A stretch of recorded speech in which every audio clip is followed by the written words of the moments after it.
Bonjour et bienvenue dans cette guidance.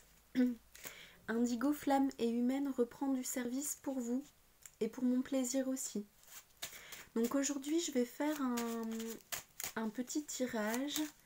Je ressens que ça va être suite aux énergies des lunes qui ont pas mal mouvementé les personnes. Donc on va voir un petit peu ce qui est transmis.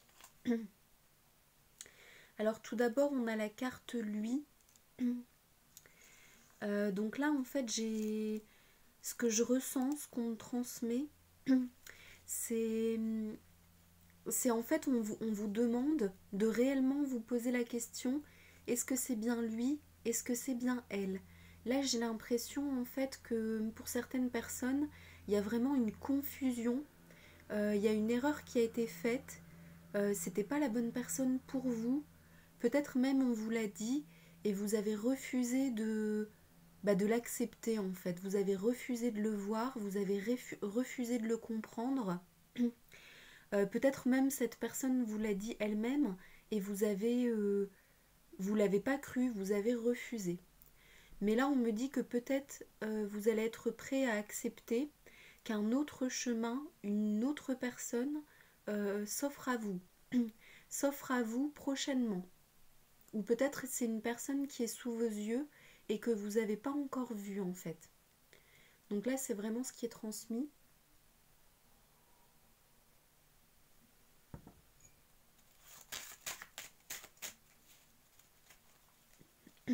Donc on vous demande vraiment de creuser à l'intérieur de vous, dans votre cœur. C'est ça en fait, pour pouvoir avancer.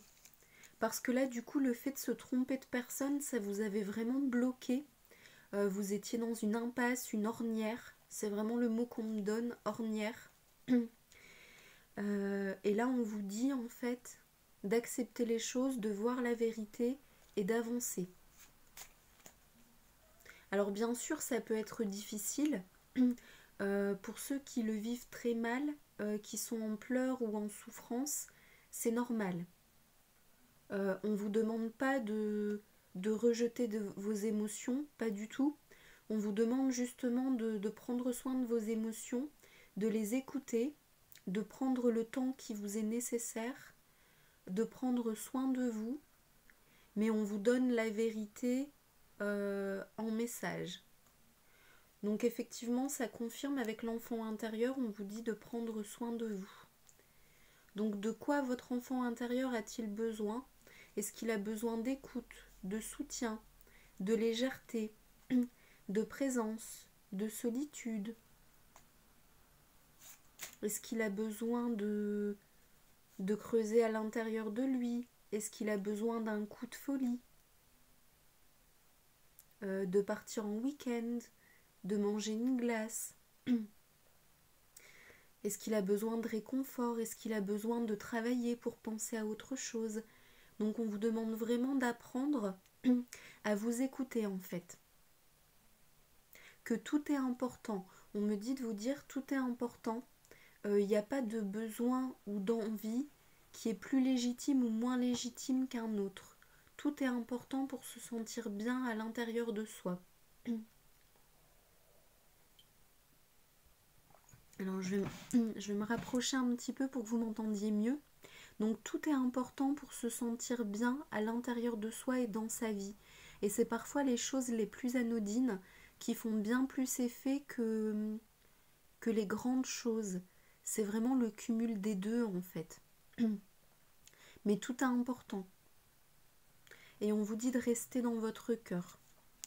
Donc rester dans votre cœur, en fait, ça veut dire d'éviter de repartir dans la haine, dans la rancœur, dans l'auto-sabotage, dans la souffrance que vous pouvez faire à vous, aux autres. Vraiment éviter de repartir dans les blessures, dans l'ego, dans la boucle du mental, dans les émotions démesurées. Vraiment essayer d'éviter de vous faire souffrir inutilement. Alors si c'est quelque chose que vous avez à vivre, par exemple une émotion de colère ou la rancune, c'est ok, on est humain, c'est normal. Après, ce qu'on vous demande, c'est de le vivre en étant dans votre cœur et pas en repartant dans votre ego. Donc, qu'est-ce que ça veut dire en fait?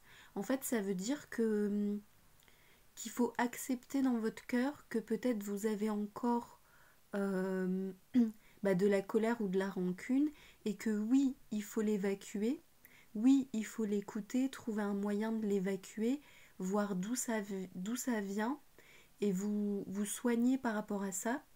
Mais le fait de faire mal aux autres, en fait, ça, ou de vous faire mal à vous-même, ça arrangera pas cette blessure, en fait. Donc on vous demande de bien rester dans l'amour de vous. Hop, alors j'espère que c'est pas flou. Je vais refaire un petit ajustement. Est-ce que vous voyez bien?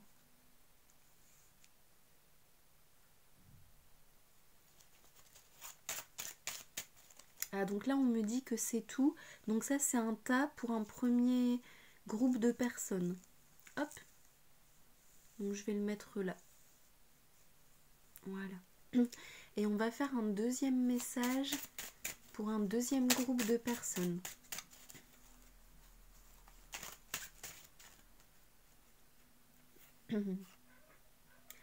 Donc là on dit soit mien, soit mienne et se respecter.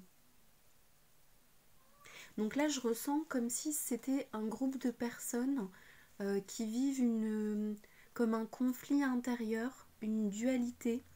Il y a le fait d'aimer quelqu'un et de vouloir à tout prix être avec cette personne, de vouloir tout faire pour que ça fonctionne, vouloir partager tout, dialoguer, trouver des solutions, une volonté forte pour un futur avec quelqu'un que vous avez choisi. Mais il y a le fait de ne pas se respecter assez dans la relation.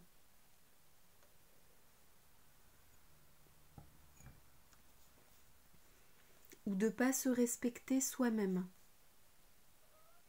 Donc là, c'est aussi un type de schéma par lequel les êtres humains passent dans leur leçon d'apprentissage d'âme. Donc en fait, ce qu'on vous demande là, c'est de trouver un équilibre, entre vous, l'autre, la relation, de vraiment faire la part des choses en fait entre vous, vos besoins, l'autre, ses besoins et la relation et les besoins de la relation. Donc c'est vraiment trouver un juste équilibre entre amour, on me dit, et respect.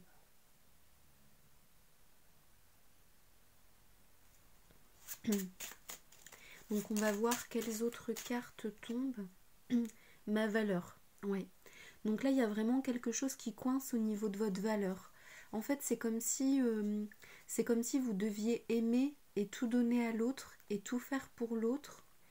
Mais du coup vous avez tendance peut-être à vous oublier vous-même, peut-être à ne pas oser dire les choses, à ne pas oser donner moins ou faire moins avec l'autre pour pouvoir vous donner plus et faire plus avec vous-même.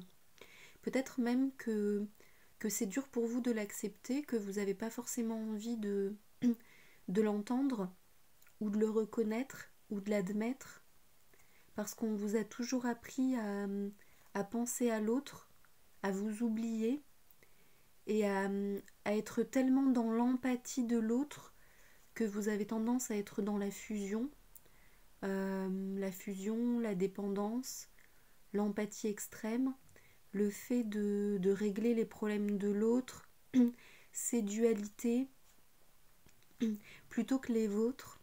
Peut-être que vous aimez aussi à penser que tout va bien à l'intérieur de vous et qu'il n'y a rien à résoudre, ou que vous avez déjà fait le travail et que tout va bien. Mais en fait, là, il y a quand même quelque chose qui coince au niveau de votre valeur. Parce que tous les êtres humains sont égaux, les hommes et les femmes, tout le monde est égaux, quel que soit l'âge, quelle que soit l'origine sociale, quelle que soit la situation de vie, quel que soit le passé. tout le monde est égaux en fait. Donc tout le monde a une valeur à respecter. Et quand bien même certaines personnes réussissent, ou sont plus riches, ou sont plus épanouies, plus intelligents,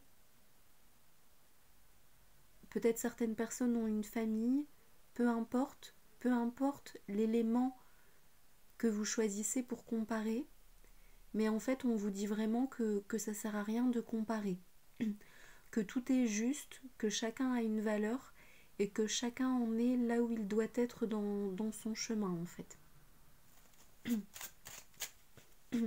Donc là ça me parle de remous intérieur, peut-être de difficulté à accueillir les choses, peut-être le besoin ou la difficulté d'accueillir l'aide extérieure. Donc en fait, savoir demander de l'aide à l'extérieur, c'est aussi de l'amour envers soi. C'est pas du tout une faiblesse, ça montre que vous connaissez vos limites et que vous savez faire la part des choses en fait. Et on vous dit bravo. Donc pour moi, il y a des personnes qui vont savoir accepter ce message que je viens de transmettre et qui vont réussir à débloquer la situation pour elles-mêmes et pour leur vie. Et peut-être il y en a d'autres qui auront besoin d'un peu plus de temps, mais c'est ok. C'est ok de ne pas réussir à tout voir tout de suite. Laissez-vous le temps. Peut-être que vous devez travailler autre chose, apprécier vos talents, vos capacités. Mettez-les à votre service, au service des autres. Et puis voyez comment l'univers réagit à ce que vous faites, à ce que vous décidez. Si ça coince ou si ça s'enclenche. Donc là, on me dit que c'est tout pour le deuxième message. Donc on va faire le troisième paquet.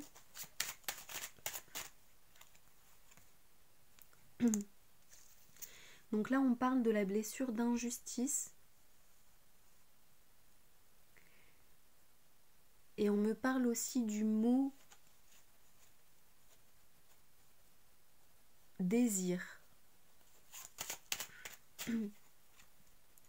Alors on me dit comme si vos désirs étaient bloqués et vous ressentez une injustice profonde envers la vie.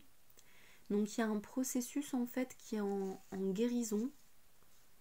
Guérir une blessure, c'est vraiment un processus de plusieurs mois avec une succession de situations, de choses à comprendre et d'actes à poser pour vous et par rapport aux autres, pour rétablir la justesse, la justice envers vous. Donc peut-être qu'il y a des choses que vous avez envie de faire et que vous n'osez pas faire, que ça vous bloque. Dans ce cas-là, peut-être il y a encore des choses à nettoyer par rapport à cette blessure, des souvenirs d'enfance, des vies antérieures. Donc si vous souhaitez creuser avec quelqu'un, vous pouvez prendre rendez-vous avec moi. Je mettrai mon contact sous la vidéo. Vous pouvez aussi essayer d'abord de démêler vous-même et voir ce qui vous appelle. Mais c'est vrai que parfois c'est plus simple de... Comment dire? C'est plus simple d'être au contact de quelqu'un qui est éveillé, qui est habitué à toutes ces choses-là et qui peut vous donner la clé en fait. Parce qu'il y a certaines blessures qu'on arrive très bien à avoir nous-mêmes et il y a d'autres blessures pour lesquelles on a un peu plus de mal. C'est normal parce que pour soi-même c'est un grand chantier que de devoir guérir toutes les blessures qui existent sous différentes formes. Voilà, donc il faut vraiment vous écouter, faire ce que vous ressentez. Ah, on me donne la carte oui. Donc voilà, je sais pas si vous veniez de vous dire oui ou non. Oui, je vais prendre rendez-vous, ou alors non, je vais pas prendre rendez-vous, je vais faire moi-même. Mais là, on vous dit de vous écouter. Alors là, je sais pas combien de temps ça fait pour la vidéo, on me dit que c'est ok. On me dit un message généralisé. Donc un message de paix. Ça, c'est le message généralisé. Donc on vous demande de, après cette période remuante, de retrouver votre paix intérieure, votre alignement, votre capacité à y voir clair, à vous écouter, à être ancré, aligné à vous-même. Donc même pendant ces périodes de flou, pendant lesquelles on a un peu de mal, on se sent un peu malmené par les énergies des lunes, le but en fait c'est de se recentrer sur soi, sur sa solidité intérieure et de retrouver sa paix. Donc dans tous les cas, là il va y avoir une période d'apaisement et c'est le meilleur moment pour travailler sur vous-même par rapport à ce qui vient de se passer et pour anticiper la prochaine lune. Voilà, et là on vous dit justement de faire confiance à la vie, la magie de la vie, et d'être dans cette notion de pardon ultime.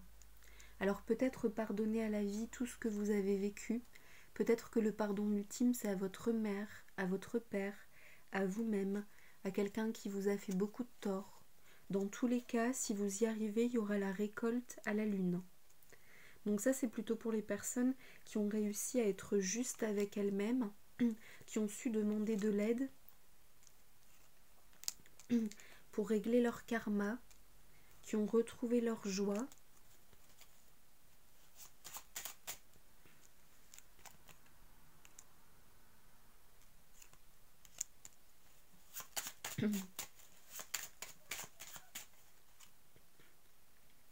Et qui ont réussi à revenir à la douceur d'elles-mêmes. Donc voilà, c'est tout pour aujourd'hui. Donc je vais faire des vidéos légèrement différentes de ce que je faisais avant. C'est toujours c'est toujours moi avec les mêmes enseignements, les mêmes supports que j'aime à utiliser, les mêmes formats de vidéos, mais c'est le contenu qui sera différent en fait. Je vais faire des vidéos légèrement plus courtes avec plusieurs messages et ce sera plus généralisé pour qu'un public plus large puisse se reconnaître en fait. Parce qu'au final, je trouve que les leçons d'âme, ça concerne vraiment chaque individu et pas seulement les personnes éveillées. Donc en fait, peu importe la manière dont on en parle, au fond, c'est toujours la même chose en fait. C'est toujours le fait d'apprendre ces leçons et de se guérir. Et donc en fait, voilà, je trouve ça vraiment plus utile en fait de parler au plus grand nombre parce qu'il y a vraiment beaucoup de personnes qui ont besoin de comprendre, qui ont besoin de soutien. Et j'ai vraiment envie de partager ça d'une manière plus large. Voilà, donc après les personnes éveillées qui sont dans des situations particulières, elles se reconnaîtront, peu importe que le vocabulaire soit employé ou non, les personnes se reconnaîtront par rapport aux situations et ça permet de lâcher prise sur certaines parties en fait de nous-mêmes ou de notre vie. J'ai eu des demandes de cette manière-là en fait. Donc voilà, c'est vraiment comme ça maintenant que je souhaite partager les choses. Donc j'espère que ça vous plaira. Et en ce qui concerne les oracles faits main, j'en ai toujours un qui est en vente, qui s'appelle l'oracle de l'équilibre, qui s'appelle l'oracle secret des bois, pardon. L'oracle de l'équilibre avait été vendu. Donc là, l'oracle secret des bois, qui est unique. Donc je vais vous mettre aussi le lien, vous pourrez aller voir sur ma page professionnelle si ça vous intéresse. Voilà, donc exemplaire unique pour une seule personne, sachant que les cartes tiennent très bien dans le temps, parce que vous pouvez voir que ça fait quand même quasiment 1 an que j'utilise celle-ci. Ça c'est mon tout premier que j'avais créé pour moi. Voilà. Donc si vous souhaitez commander, vous pouvez me faire un message, me contacter. Voilà, je vous souhaite une belle journée. À bientôt les flammes, les âmes.